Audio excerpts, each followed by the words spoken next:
like many of you perhaps, since I got a smartphone, I have developed some new habits. One of them is I have started playing the New York Times crossword puzzle.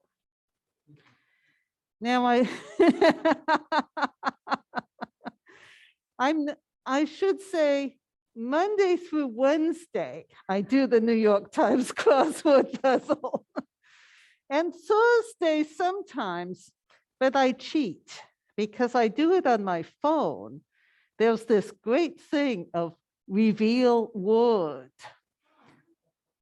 And when I am stumped, I reveal maybe just the first letter, and then maybe the whole word. Now, I don't usually even try the Friday and Saturday ones because for those, I read the clue and I puzzle it over it for a while.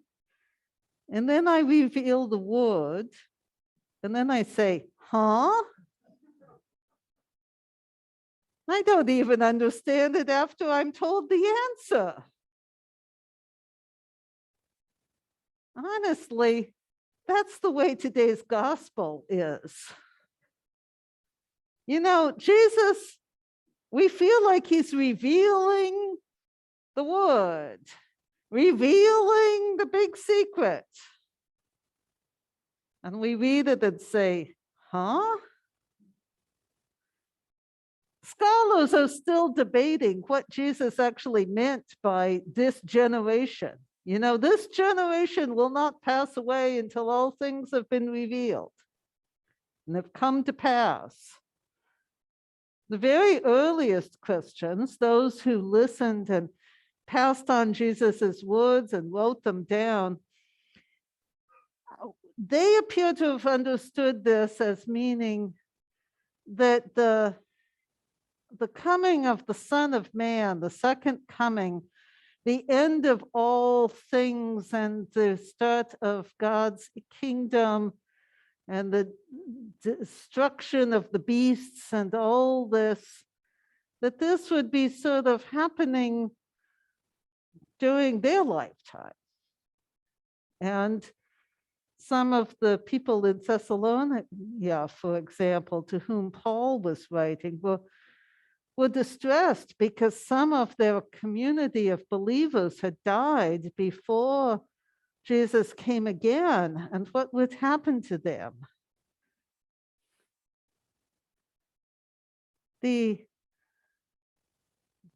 Jesus is talking in this passage in Luke, follows on his talking about the destruction of the temple.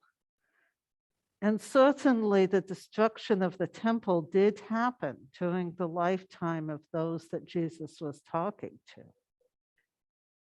And one of my friends in seminary, who was an Orthodox Jew studying Christian scriptures, said, if Jesus said that the end of the world would happen during their lifetime, he was right.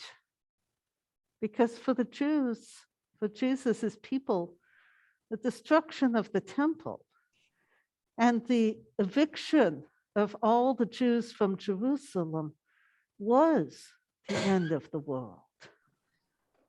It was the end of the world as they understood it to be ordered under God.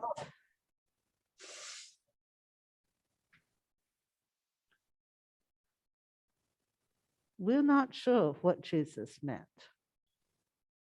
All attempts to sort of look at the signs and predict when the second coming is going to happen, so far, were not true. People thought that the turn of the centuries when the calendar changed from 999 to 1000, that this surely would be the end. Some people thought that Y2K was going to be the destruction of all. And yet, we're still here.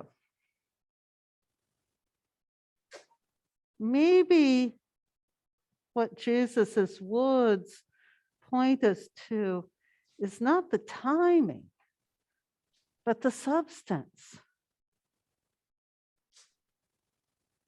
He talks about a time of destruction and change and people being fearful. But he tells those who are listening to him, those of us who believe in him, stand up and raise your heads, because your redemption is drawing near. He talks about the fig tree putting forth leaves, which happens in late winter as a sign that spring is coming.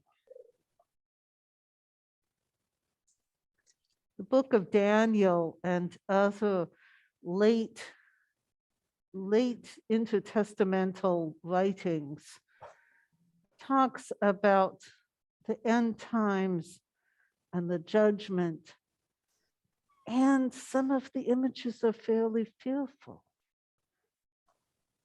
And Jesus tells us not to be afraid, because this is part of our redemption.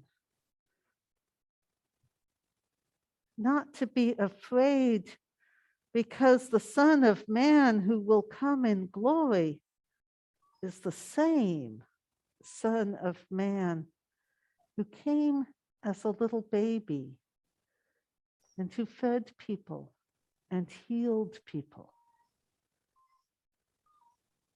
Not to be afraid, because this is good news. Whenever it happens, however it happens, we know that the God who is acting is the Lord, whose compassion and love are from everlasting, who teaches us and guides us, whose paths are love and faithfulness to those who keep his covenant and his testimonies, as the Psalm says. So let our hearts not be weighed down. Let our hearts not be weighed down by dissipation and drunkenness, or by the worries of this life, as Jesus says.